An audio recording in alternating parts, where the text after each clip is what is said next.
Welcome to the Entrepreneur Podcast, where we take a look inside the lives of the accomplished and successful businessmen and women. We'll get up close and personal with the founders of booming startups. So lean in and prepare to carry away something to skyrocket your own business. Please subscribe to our show and do leave us a review. It means a lot to us. Now, here's your host, Rajiv. Hey listeners, welcome to the Entrepreneur Talk Show. I'm your host Rajiv Unikrishnan, and this is the show where we talk about entrepreneurship and speak to great founders. Today we have with us Aakanksha Bhargava, CEO and President of PM Relocations Private Limited. PM Relocations is a one-stop solution for mobility needs with respect to anybody relocating within India or overseas. Its service portfolio includes household goods, packing, moving, office shifting, and many other different types of shifting. Welcome, Aakanksha. Thank you. I'm very happy to be here. Just a brief intro. Aakanksha joined PM Relocations when she was 21 years as a manager of international sales. She began quickly changing things around, and the effects were beginning to show very early on. She went on to handle PMR's corporate sales, marketing, operations, and other departments. Since she joined, the growth has been quite staggering, from a turnover of 2 crores in 2010 to 40 crores in 2015. I think for the new numbers, we'll ask her later on. But it's a huge, impressive jump by any standard. She did education at the SPJN School of Management and also has won the Best Women's Leader Award at the Business Today SME Awards in 2015. Again, welcome, Aakanksha. Do fill in any gaps in the intro and do let us know what's going on in your world today. Sure. Thank you for such a nice introduction.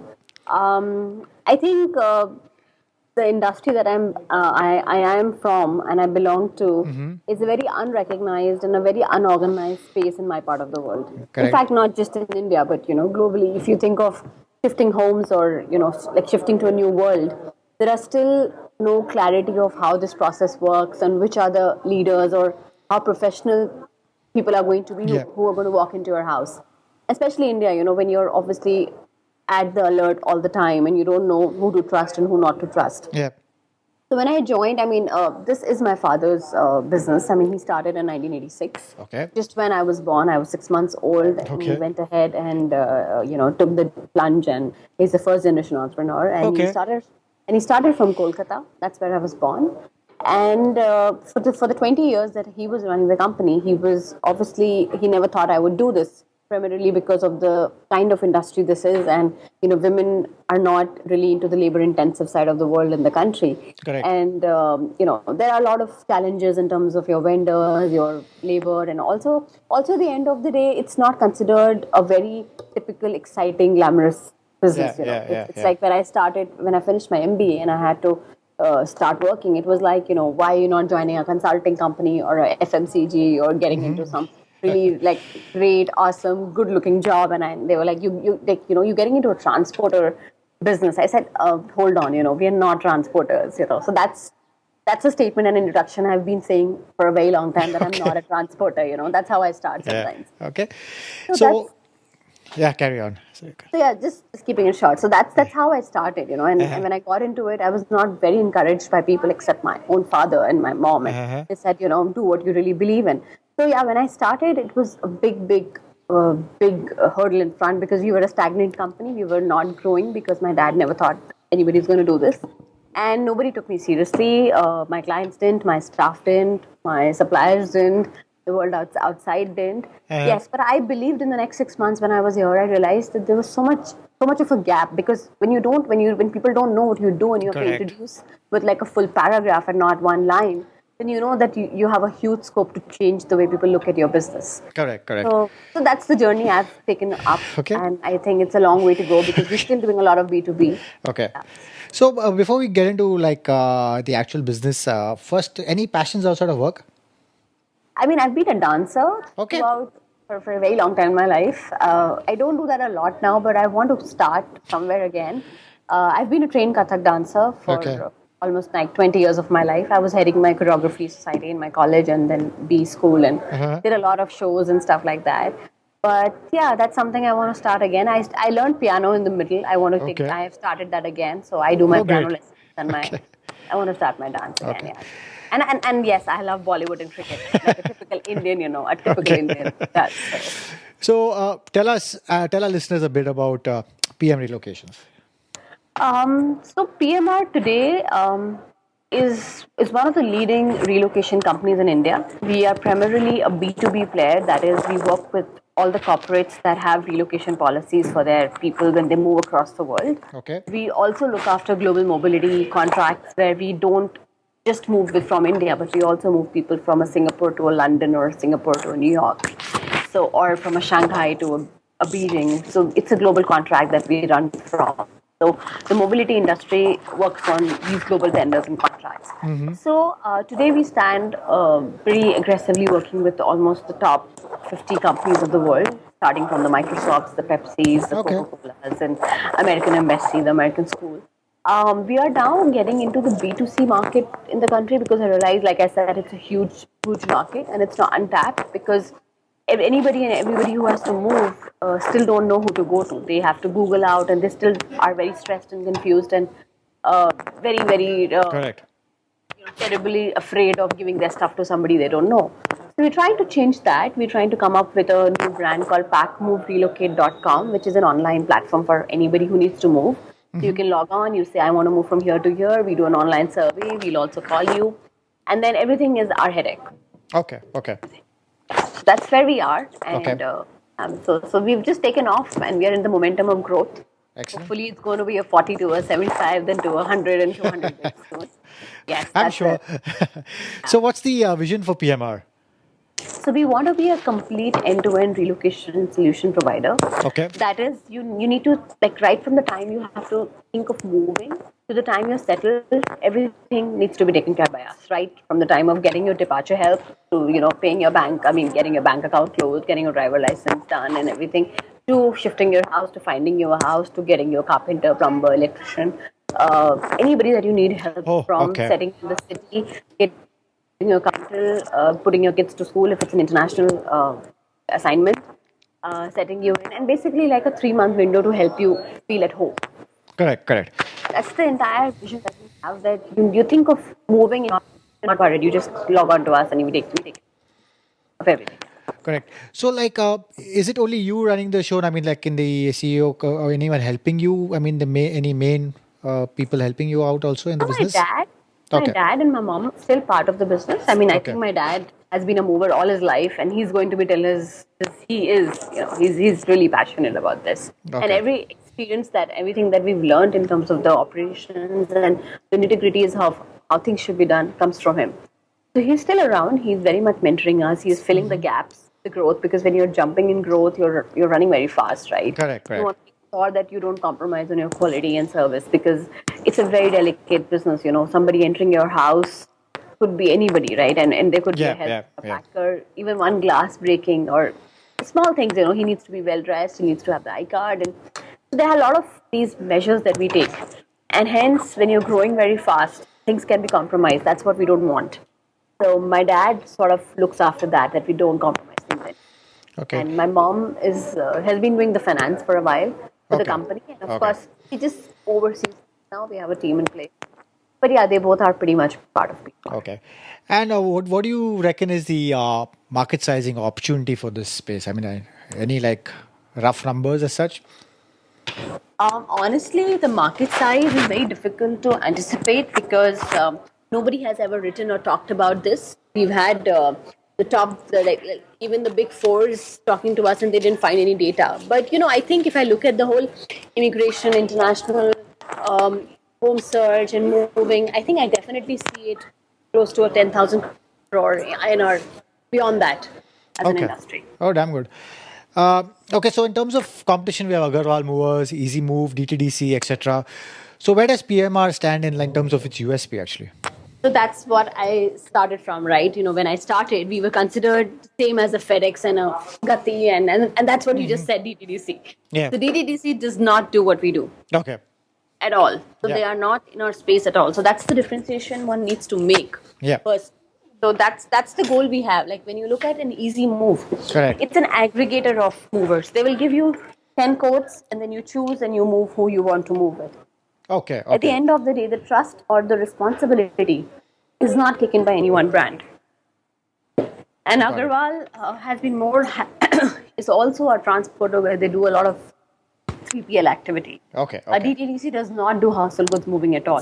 So the bigger challenge, I think, for us has been to first know that, okay, this is a different industry. Okay. So yeah, we're all just confused and said, you are same as a FedEx or a DHL. We Correct. are not, pretty much not. And in terms of business, I mean, stats or numbers today, anything you could share where you stand? I think we're growing year on year about Okay. 25%. Okay. And hopefully this year onwards, it should be pretty much more aggressive because we are also launching a B2C, like I said, right? So Okay. Yeah. Got it.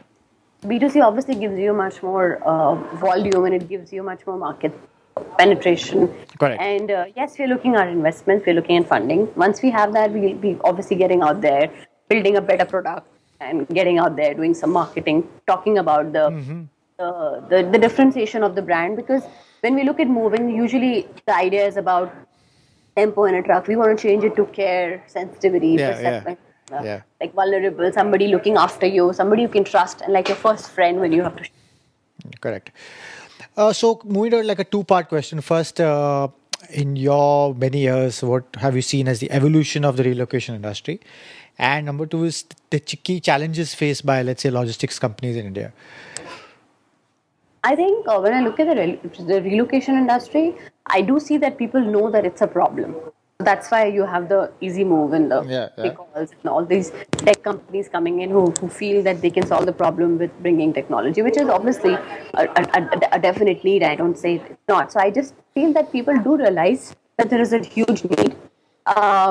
But only people like us or some of my competitors that I feel we compete in the same market, like a Crown or Writers, it's on Correct. us. We actually end up changing the way people look at our business because we are standing here again at a place where we are not known as an industry at all. So I see that people have started figuring out that yes, a transporter is different from a relocator, but we have a long, long way to go, Rajiv. A long. Okay. And when I look at the logistics space, when I say logistics per se, which is more like I need to pick up something and drop it at another place, that's what I call logistics. When I say what I do, I say we are into service because our job is not just to pick and drop. We also Correct. pack, we unpack, we ensure that we are handling your stuff well. If you've given me your clothes, they need to be kept properly. If you've given me your show pieces, they need to be looked after with the same kind of sensitivity. So we wear gloves and stuff like that. So Yeah. I Yeah. think we're more like a service industry. But if I look at logistics only, I think India is the most challenging country in the world because you cannot predict. You cannot predict Correct. your transporters, your drivers, because these guys don't understand service standards at all. And they understand only one thing that okay, this is what I'm going to get, this is what I'm not going to get. Correct. So to change that, it's going to take a long time because that class of people in India is very very challenging to trust. Right at the end of Yeah. it. Yeah. That's true. So you take us, you take any of these e-com express or any of the logistics companies. I think all of them face the same problem of the right kind of people in the business. Yeah. Yeah. Yeah. There are a lot of people who are hardworking. There's no question, but the problem is the trust, the training, and also the continuity. Correct. Correct. So, I mean, like, in terms of what has worked for PMR over the years and what has not, in your opinion? Quality. That's it. Nothing else Okay. works. That's pretty. Quality. Yeah. That's it. You take care of your clients. They will always Okay. take care of you. And how has it been running a venture like this in a male dominated industry?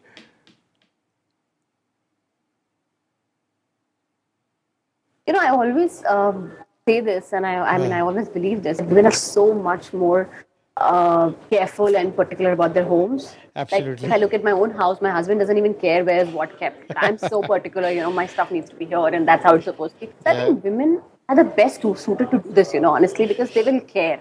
They will always care that Very true. why would Yes. somebody dirty hands, my shoes need to be packed well, my need small things, I think men don't. So most of the packings that we do, men are not even in the house. They're at work and they Yeah. don't care. Yeah. Women are the ones who supervise.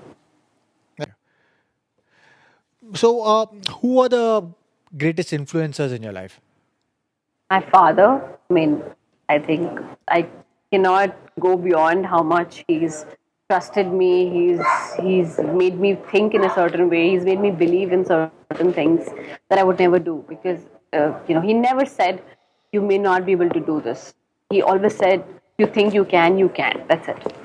So, leaving your daughter in a new city which you don't understand the language at 21 and letting her do her own thing, I think that's been my biggest learning. And when I say influencer, I think I also see his life as a big influence because he started with almost nothing and to a level where he could, give me an upbringing which was not about because I didn't have this, you should also not do this. He brought me up very differently from other children, and that's why people, when people ask me, how do you do this? How do you decide so many things? How can you manage 10 things at a point of time? I said I was brought up like that always. I was never told that this is the only thing you can do, this you can't do. Correct. So yeah, so I think my father is my biggest teacher, influencer. I look up to him every day when I wake up. So and if you look in the industry, yes, there are some people who've also made a huge mark in the industry from where they started. I have some of these huge giants, this company called Asian Tigers in Asia. His the mentor of the company is a great man himself. He's a Chinese, and I really look up to him as well. So yeah, I mean, I see people who are close to me who I see have done wonders with their life. And what would be some of the best advice you've got? Okay, so I don't know. I think I've always been told by my mother and my father both that whatever you decide, you should stand by your decision at the end of it. You should not come back Very and true. say, why did I do this? Okay, if you did it, then you should always either you think through it, and if you take up something, stand by that decision, even if you've just gone down the drain with it and you've not succeeded at all. But it's okay, you should stand by what you did. And second has always been that just do what your heart says, and my parents have believed in that for me. Correct. So when did you know like you want to get an entrepreneurship, or what made you join the business? What made me join was obviously it's a family business. Felt that I want to contribute somewhere to make him feel that he had somebody to look after that. That's how I started. Okay. But I did not know if I will stay this here forever, or if I will do this only, or if I will not do anything else. I think the love with the business or the relationship with my work started the moment I came in. After a month when I got in, I got in because of him, but I stayed in because of what I do. So Okay. that is how it all happened in my life. And then yes, of course, I've been sort of always been on a leadership position in my school, in college, in B school. Correct. So Correct. I have the habit of taking it all, and I want to make that difference in whatever I do. So even when I was at small positions like a president of a society or a cultural head. Correct. And I mean, this being not a typical tech business as such, but when was there any did you go through any low points in this journey where you just wanted to completely give up? Oh yes, absolutely. I mean, I'm sure everybody does that, and I went through a really, really hard time. Even to, like I said, to convince my own people that we were trying to do something different. You've been stagnant for years. People don't want to move from that stagnancy. Correct. It's so hard, and also to convince somebody new to join you when you're not known, you're not successful. I think there've been so many times. I mean, I may not have thought that I want to give it up, but absolute doubt. Yeah, when you're so young, you're thinking your friends are well settled in a job. Added another burden to the family of expanding the business. Okay. So I did go through that because my first thing that I did was to take a debt to grow the business. Okay. And I lived in a lot of stress. And of course, in 2012, we lost a very big global contract, because of some international changes. That was close to about 10 CR. So, that point of time, I was in Amsterdam, and I think I know that was, I think, the most lowest point of my life ever. Okay. And any new launch or kind of features as such, or the products coming out in the present that's getting you and the team excited about? Yeah, so I said we're launching packmoverelocate.com, right? Yeah. So we're using technology now to reach out to the masses. You could be living in the most smallest city like a Jaipur, Jodhpur, and you could still log onto a website and say, I want to move within a Jodhpur. So we're trying to go to the masses now, use technology in terms of bringing them an expertise or a better client Okay. related management. Okay. So yeah, that's one thing we're working hard. So now we moved a part of the show, which like towards the end is a quick fire round, simple, brief answers. Okay. So when people ask you, what do you do? How do you answer that? What do? I look after people when they move homes. Okay. When you think of the word successful, who is the first person that comes to mind? My father. What do you excel at that people might not realize? I think relationships. Okay. What is something that you believe in that other people think is insane? Traveling alone. Okay. Like, and what would you say? I travel a lot. I've traveled like 180 days in a year. I've traveled for years. Okay. That's a lot. And what do you say is 80 days and 160 days, 170 days. This has been my life. I traveled to Iceland for 7 days alone. Okay. What would you say is your greatest weakness? I am sensitive and I'm very restless sometimes. I need new things. I need new challenges all the time. Okay. And finally, any last thought or piece of advice that you may have missed that you want to give our aspiring founders, listeners who may want to get into this space? I think it's so important to look inside yourself and really find the right intent to pick up anything that we take up in our life. Okay. I feel intention is the key and the driver to success. If you get into something with the right intention and the right love and the right passion, you cannot ever fail. Your relationship with your work or your anybody that you're with, the intention, the passion are the three important indicators of why you should do something. And it could be anything, anything. Yeah. So that's where these are the three things that I think I've found perfectly in my life. Okay. Right. So. Again, Aakanksha, thanks for taking the time to talk to us and inspiring our listeners to start their own ventures. And all the very best with scaling PM Relocations and also with PackMove.